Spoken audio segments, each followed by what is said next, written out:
A gente vai repercutir esse assunto agora com o ex-ministro do Supremo, Carlos Aires Brito. Ministro, bem-vindo. Obrigada pela sua participação no plantão de hoje da CNN. Obrigado a vocês, Tainá, Yuri, Carol, e Carol. Todas e todos, enfim. Tá certo. Ministro, eu queria já uma avaliação sua, né? O dia já vai acabando, as manifestações também daqui a pouco chegam ao fim. A gente gostaria da sua avaliação sobre a tônica usada pelo presidente Jair Bolsonaro. Muitos ministros, segundo a apuração da Carol Brígido, entendem que foi um tom ameno, um tom mais equilibrado, que a parte mais visceral, digamos assim, do discurso ficou por conta dos seus apoiadores e do Daniel Silveira, que é um personagem importante nessas discussões de agora que culminaram nas manifestações de hoje. O senhor acredita que com esse tom mais ameno, a crise tende a diminuir entre os poderes, claro?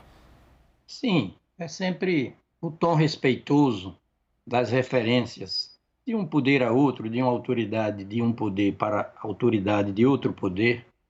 O tom mais ameno é conforme o princípio da harmonia, né, dos poderes, que está ali estampado no artigo 2º da Constituição. Literalmente, né? São poderes da União, independentes e harmônicos entre si. O Legislativo, o Executivo e o Judiciário. Chega de estresse, né, coletivo, de fricção, de tensionamento. O tom mais respeitoso é sempre saudável e conforme a própria Constituição, volto a dizer. Ministro, sempre um prazer falar com o senhor e recordo a última oportunidade na qual conversamos. Foi quando o presidente Jair Bolsonaro concedeu a graça constitucional ao deputado Daniel Silveira. Naquela oportunidade, o senhor, inclusive, considerou que aquele ato era inconstitucional. Há um debate jurídico com relação a esse aspecto e há também um debate jurídico com relação à inelegibilidade de Daniel Silveira. Gostaria de ouvi-lo com relação a isso e também com relação ao pedido de defesa de hoje de Daniel Silveira. Ela pede o arquivamento da ação, alegando que a ação perdeu o seu objeto. A ação contra Daniel Silveira deve ser arquivada e Daniel Silveira fica inelegível? Bem, vamos a cada uma das perguntas. Entendo que não. A ação prossegue porque o indulto não tem a força de incidir sobre todos os efeitos da decisão do Supremo Tribunal Federal. É bom lembrar que pelo artigo 15, número 3 da Constituição, é passível de perda ou suspensão dos direitos políticos e, portanto, ficando inelegível, quem vier a sofrer condenação criminal com trânsito em julgado, enquanto durarem os seus efeitos, ou seja, todos os efeitos da condenação penal. Seja como for, a matéria voltará para o Supremo. O Supremo, não existe o cargo de Supremo Presidente da República, né? Existe o Supremo Tribunal Federal como uma instância colegiada que em cima, que fica na fronde, no cimo do próprio Poder Judiciário. E nós sabemos, não é, pela Constituição, em diversas passagens, que o Judiciário, dinamicamente considerado, funcionalmente, é o poder estatal que fala por último, que decide por último, sempre. Basta lembrar de novo o artigo 2º, que contém uma ordem bem cronológica. São 3 os poderes da União e vem a ordem que nos interessa: o Legislativo, o Executivo e o Judiciário. O artigo 5º da Constituição, número 35, diz: a lei não excluirá, olha, no âmbito dos direitos e garantias fundamentais, diz: a lei não excluirá da apreciação do Poder Judiciário lesão ou ameaça a direito. Quem fala por último é o Poder Judiciário. Quando a Constituição fala de crime de responsabilidade do próprio chefe do Poder Executivo Federal, o Presidente da República, inciso 7º do artigo 85, diz o quê? É crime de responsabilidade deixar de cumprir decisão judicial. Então, quem fala por último é o Judiciário. Tanto que, se o Presidente da República descumprir decisão judicial, se expõe a impeachment, porque incide no crime de responsabilidade. Que oportunidade boa, não é, para o Supremo decidir sobre todas essas coisas e deixar isso bem claro.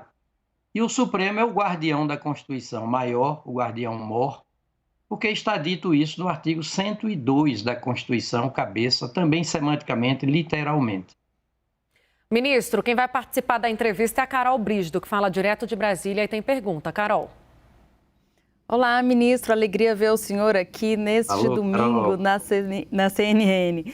Então, o que tem sido criticado muito em relação à decisão do Supremo Tribunal Federal é o seguinte, que a dosimetria, ou seja, a estipulação da pena contra Daniel Silveira teria sido feita com uma conta de chegada, ou seja, teriam sido estipulados 8 anos e 9 meses, porque são mais de 8 anos e por isso ele estaria no regime fechado. Se fosse menos do que isso, ele poderia cumprir a pena no regime aberto ou no semiaberto. O senhor acha que essa pena estabelecida contra o deputado foi exagerada para os padrões do Supremo Tribunal Federal e também para os padrões do direito penal brasileiro?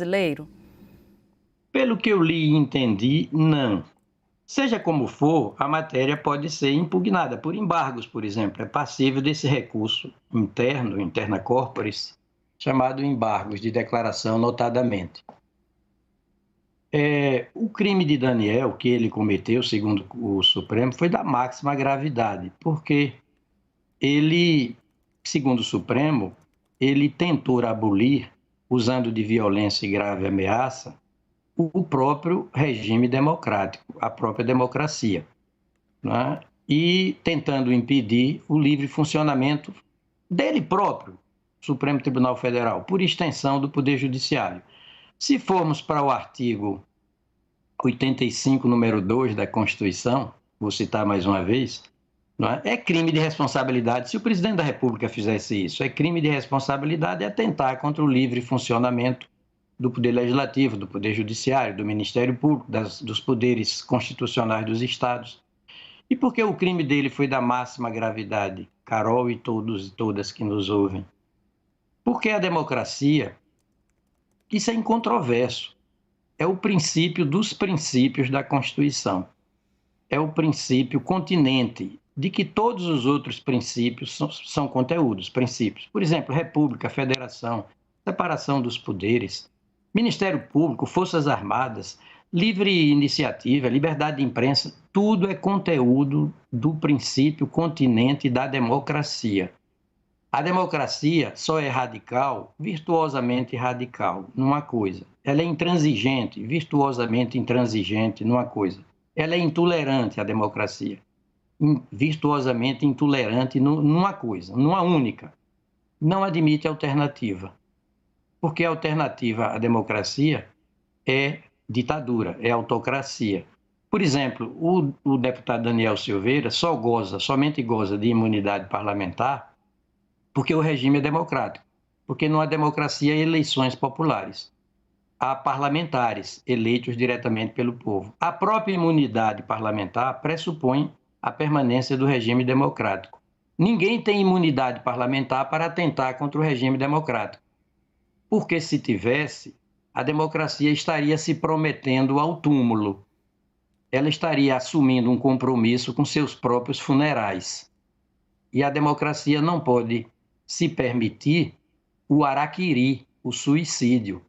Por isso que o Supremo fez certo, não reconheceu, no caso, imunidade parlamentar ao réu e o condenou, associando as penas, a 8 anos e 9 meses de prisão, fundamentadamente, de pena privativa de liberdade. É como penso. Agora, ministro, Tainá... Ficou alguma coisa sem responder, por favor? Pode ser que eu deixasse de responder alguma coisa. Carol, você que fez a pergunta. Tá certo, estou satisfeita. Obrigada, ministro. Muito bem. Ministro, a gente quer aproveitar a sua presença no plantão de hoje para abordar outros assuntos também importantes dessa semana que passou. Um deles trata do entendimento do Comitê da ONU, concluindo que a Lava Jato violou garantias à privacidade e os direitos políticos do ex-presidente Lula. O ex-presidente que tem usado esse assunto agora com bastante frequência nos seus discursos mais recentes, inclusive hoje, ao discursar, né, e se dirigir a seus apoiadores durante um ato das centrais sindicais aqui em São Paulo. Gostaria do seu entendimento sobre esse assunto, porque muito se fala de que de efeito jurídico não há tanto o que se esperar, mais de efeitos políticos. É isso mesmo? O senhor pode trazer a sua visão sobre esse entendimento do Comitê Internacional, por favor, ministro? Olha, a decisão do Comitê Internacional faz parte do chamado direito convencional. Né? É preciso ver as convenções internacionais de que o Brasil faça parte. É preciso ver as filiações do nosso país a organismos internacionais. Mas, em última análise, eu entendo que o direito convencional e internacional só ingressa no território brasileiro como direito positivo, como norma jurídica vinculante, na medida em que sintonizadamente, na medida em que é compatível com a Constituição mesmo. Porque o fundamento jurídico do direito convencional é a Constituição brasileira. Então é preciso ver se a Constituição brasileira ampara essa decisão do Comitê da ONU em matéria de direitos humanos. De lembrar apenas, na perspectiva de uma sintonia e, de certa forma, por antecipação, concedendo um certo abono à decisão e um certo grau de vinculabilidade a essa decisão do comitê, é preciso lembrar que a nossa Constituição é eminentemente humanista, eminentemente prestigiadora da pessoa natural, da pessoa biológica, biopsíquica, anímica, da pessoa dotada de QE e QI, do ser humano enquanto gente, não enquanto agente. Por exemplo, eu, como advogado, jurista, sou agente. Vocês, como jornalistas, são agentes. Mas antes de sermos agentes, nós somos gentes. Por isso que a Constituição consagra, embute nos fundamentos da própria República Federativa do Brasil, República Federativa Democrática do Brasil, é o princípio da dignidade da pessoa humana. No âmbito das relações internacionais do Brasil, que mais interessa para a gente nessa discussão, o segundo princípio regente dessas relações internacionais do Brasil, artigo 4º, princípio, viu? Com princípios no plural, também literalmente assim grafado, prevalência dos direitos humanos. Quando a Constituição, por exemplo, por ilustração, trata o racismo com a torniquete, com todo rigor, ela mesma, a Constituição, sem esperar pela própria lei, o terrorismo, a tortura, a Constituição está veiculando, proclamando, adotando uma política pública de Estado. Política pública de Estado é de caráter permanente. Por isso que, a propósito do indulto mesmo, pode um indulto, que é a expressão de política pública de governo. Política pública de governo é transitória, é episódica, é ocasional, pode até nem ser adotada. O presidente da República poderia, se quisesse, não indultar Daniel Silveira, o deputado. Agora, ali onde a Constituição veiculou uma política pública de Estado, de caráter permanente, pode haver indulto? Uma política pública de governo pode se contrapor a uma política pública de Estado? Por exemplo, quando a Constituição, no artigo 5º mesmo, inciso 44, diz: constitui crime. Ela mesma criminaliza a conduta. Constitui crime inafiançável e imprescritível a ação de grupos armados, civis ou militares, contra a ordem constitucional e o regime democrático. Quem incidir nesse atentado à ordem constitucional, a Constituição, que é a lei das leis, e a democracia, que é o princípio dos princípios, pode ser indultado. Olha, que oportunidade boa para o Supremo decidir sobre isso, até porque esses princípios são chamados de fundamentais e os direitos do título 2º, direitos e garantias, são também chamados de fundamentais, porque eles vão identificar juridicamente o país. O país tem uma identidade jurídica, um perfil jurídico, uma estrutura identitária jurídica. Esse perfil jurídico com que o Brasil se apresenta internamente e externamente, dizendo assim: olha, aqui tortura não pode ser indultada. Aqui, terrorismo não pode ser indultado. Aqui é atentar contra a ordem econômica, contra a ordem constitucional e o regime democrático, isso não é passível de indulto. Aqui, racismo não é passível de indulto. É a fisionomia jurídica do país, dentro e fora. Esses princípios fundamentais, direitos fundamentais, identificam juridicamente o país. Não interessa o cara do poder, me permitam a coloquialidade, mas a cara do poder, a fisionomia do poder. Olhem que oportunidade boa para o Supremo decidir essa questão.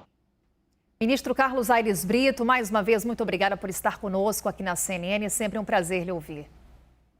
Obrigado a todos e todas. Obrigada, ministro, pela entrevista.